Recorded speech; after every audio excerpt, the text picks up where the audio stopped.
कृष्ण भगवान की जय। श्रीमन नारायण भगवान की जय। राधे राधे, जय श्री कृष्णा। आप सभी को कार्तिक मास की हार्दिक शुभकामनाएं। आज से आप हमारे इस चैनल पर हर दिन नियम से कार्तिक मास महात्म्य की कथाएं सुनेंगे। कथा प्रारंभ करने से पहले मैं आपको कार्तिक मास में की जाने वाली पूजा पाठ और कार्तिक स्नान के बारे में थोड़ी सी और अहम जानकारी देना चाहती हूँ।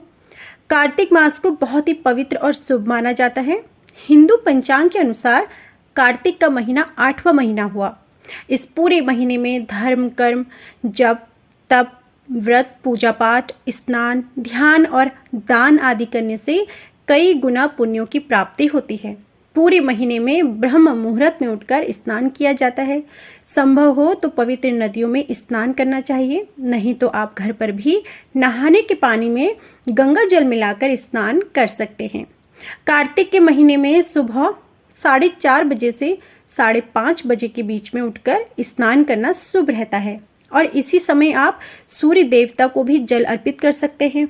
साथ ही तुलसी जी की पूजा भी करनी चाहिए।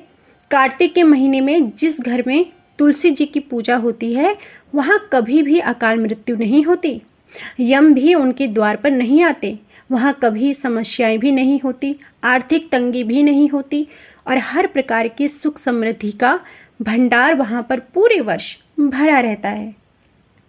कार्तिक के पूरे महीने में भगवान विष्णु जी की और भगवान श्री कृष्ण जी की पूजा की जाती है। इस पूरे महीने में व्रत, दान, तुलसी जी का विवाह, दीपदान, गंगा जी में स्नान करने से कई गुना पुण्यों की प्राप्ति होती है। साथ ही इस महीने में किया गया दान कभी व्यर्थ नहीं जाता। इस महीने में किया गया छोटे से छोटा दान भी कई गुना पुण्य की प्राप्ति कराने वाला होता है। कार्तिक के महीने में ही तारा भोजन भी किया जाता है, यानी कि जो लोग उपवास रखते हैं। कुछ लोग ऐसे होते हैं जो पूरे कार्तिक के महीने में एक समय भोजन करते हैं। वह शाम की पूजा करने के बाद तारों की छांव में ही शुद्ध और सात्विक भोजन ग्रहण कर लेते हैं। कार्तिक के महीने में किस प्रकार से पूजा करनी चाहिए, अब यह जान लीजिए। स्नान आदि से निवृत्त होने के बाद आप तुलसी जी की पूजा करें। तुलसी जी के पौधे में नियमित रूप से जल अर्पित करें। कुछ विशेष दिनों को छोड़कर, जैसे कि रविवार, एकादशी या ग्रहण वाले दिन को छोड़कर आप तुलसी जी के पौधे में जल अर्पित और दीपदान कर सकते हैं।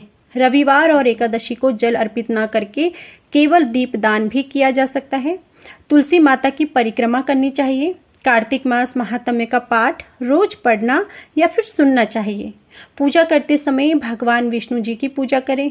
अपने सभी आराध्य देवी देवताओं की पूजा करें।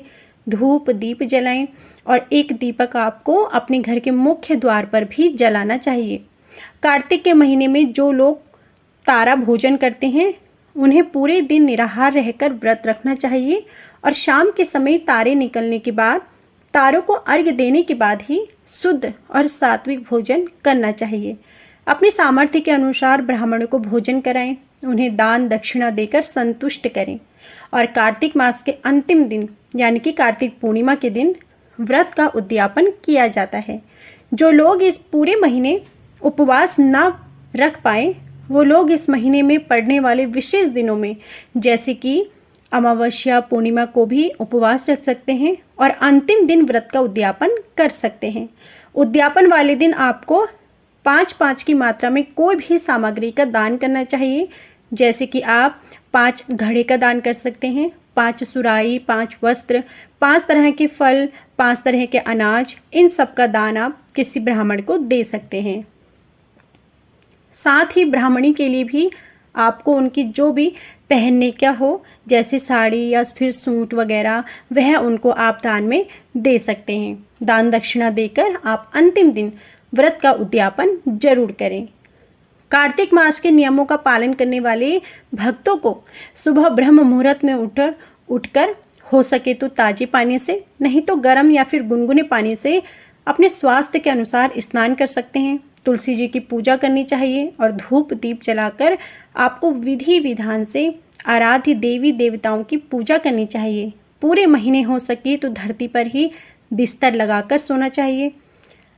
तला भुना मसालेदार मांसाहारी प्याज, लहसुन, लौकी, गाजर, राई, उड़द की दाल, मूंग, मसूर, चने की दाल, मटर की दाल, इनका सेवन आपको नहीं करना चाहिए। नशा, झूठ, चोरी, पाप आदि ऐसे कामों से बिल्कुल दूर रहें। कार्तिक मास के नियमों का पालन करने वाले भक्तों को पूरे महीने में सिर्फ एक दिन को छोड़कर शरीर में तेल लगाना भी वर्जित माना गया है। केवल नरक चतुर्दशी यानी कि छोटी दीपावली के दिन शरीर पर तेल लगाकर स्नान किया जा सकता है।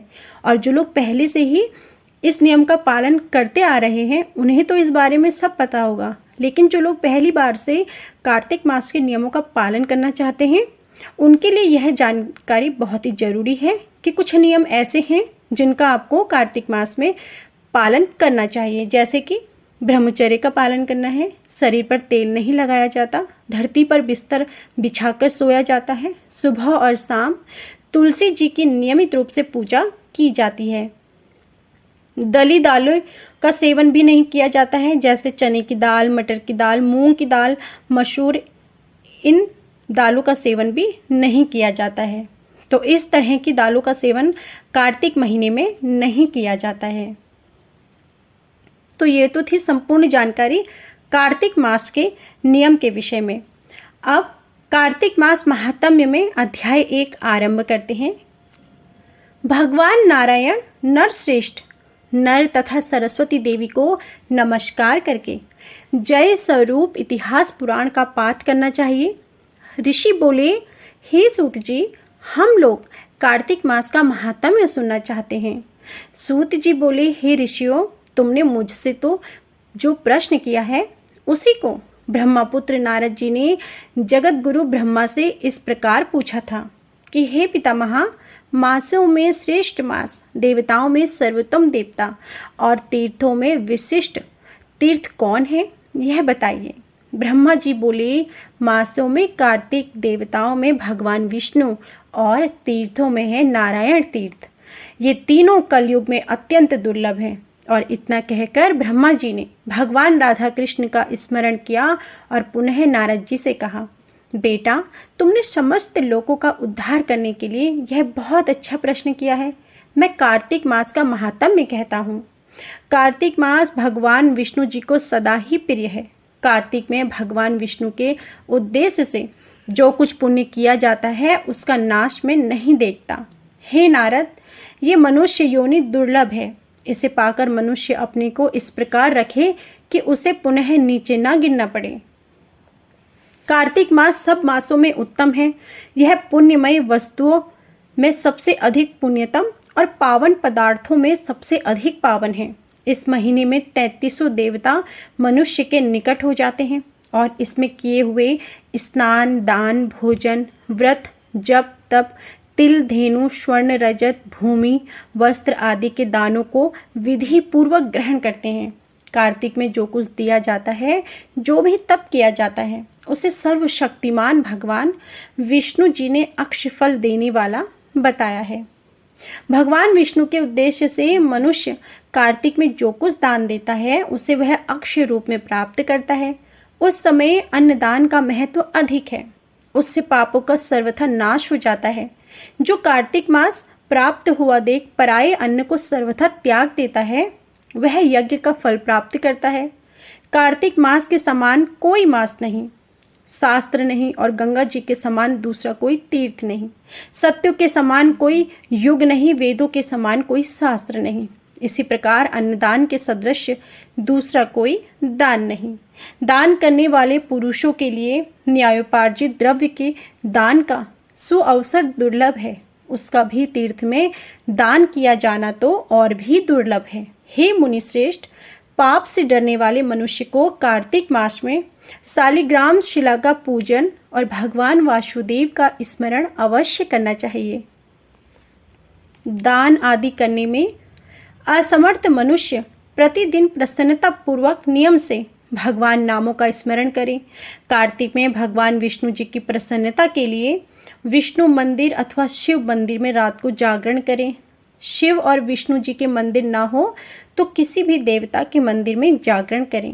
यदि दुर्गम वन में स्थित हो या विपत्ति में पड़ा हो तो पीपल के वृक्ष की जड़ में अथवा तुलसी के वनों में जागरण करें।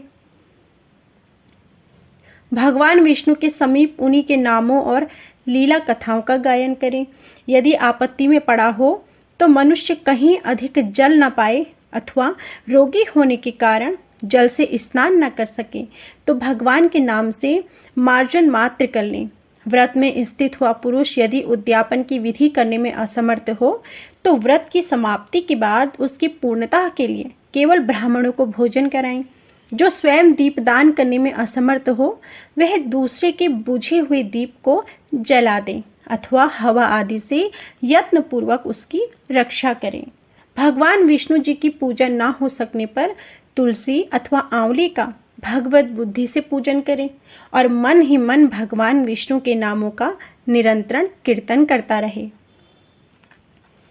गुरु के आदेश देने पर उनके वचन का कभी उल्लंघन ना करें।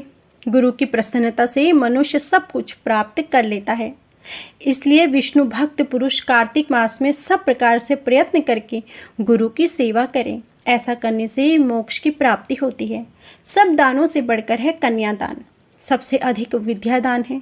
विद्यादान से भी अधिक है गौदान का महत्व और गौदान से भी बढ़कर है अन्नदान, क्योंकि यह समस्त संसार अन्न के आधार पर ही जीवित रहता है। इसलिए कार्तिक मास में अन्नदान अवश्य करना चाहिए।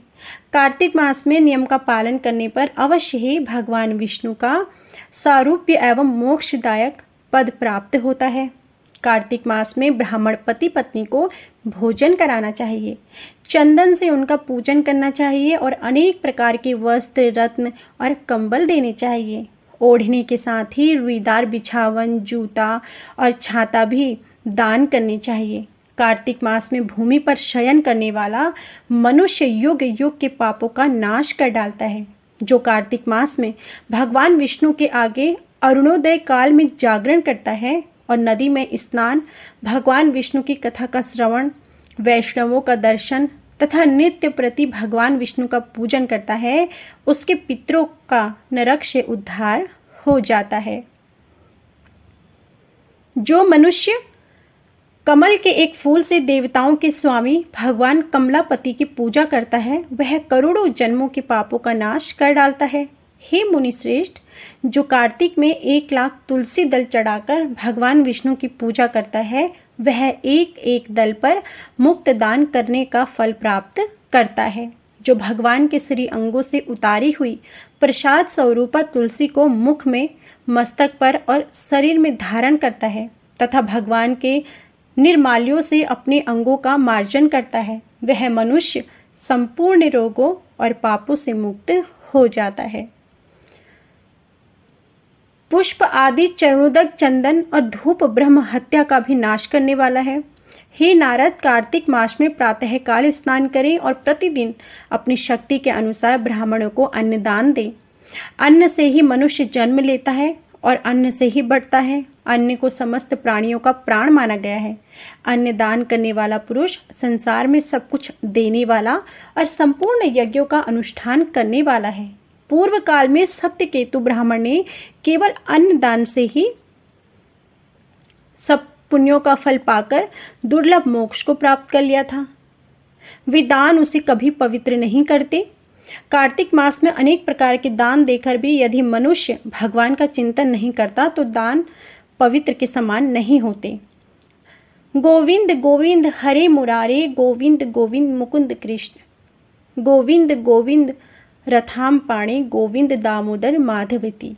इस प्रकार प्रतिदिन कीर्तन करें। नित्य प्रति भागवत के आधे श्लोक या चौथाई श्लोक का कार्तिक मास में श्रद्धा और भक्ति के साथ अवश्य पाठ करें। जिन्होंने भागवत पुराण का श्रवण नहीं किया, पुराण पुरुष भगवान नारायण की आराधना नहीं की और ब्राह्मणों के मुख रूपी अग्नि में अन्न की आहुति नहीं दी, उन मनुष्यों का जन्म तो व्यर्थ ही गया। हे देवर्षि, जो मनुष्य कार्तिक मास में प्रतिदिन गीता का पाठ करता है उसके पुण्य फल का वर्णन करने की शक्ति मुझ में भी नहीं है। गीता के समान कोई शास्त्र ना तो है, ना हुआ है और ना ही होगा। एकमात्र गीता ही सदा सब पापों को हरने वाली और मोक्ष देने वाली है। गीता के एक अध्याय का पाठ करने से ही मनुष्य घोर नरक से मुक्त हो जाते हैं। जैसे जड़ ब्राह्मण मुक्त हो गया था, 7 समुद्रों की पृथ्वी का दान करने से जो फल प्राप्त होता है, शालग्राम शिला के दान करने से मनुष्य उसी फल को प्राप्त कर लेता है। अतः कार्तिक मास में स्नान तथा दान पूर्वक शालग्राम शिला का दान अवश्य करना चाहिए।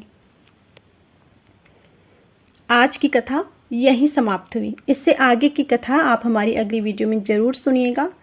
आपसे अनुरोध है कि कार्तिक मास महात्म्य की कथाएं जरूर सुनें। इनके सुनने मात्र से ही भगवान श्री हरि की कृपा सदा सर्वदा बनी रहती है। तो थोड़ा सा समय निकालकर इन कथाओं को आप जरूर सुनें। आज की कथा पसंद आई हो तो प्लीज़ वीडियो को लाइक ज़रूर कीजिएगा।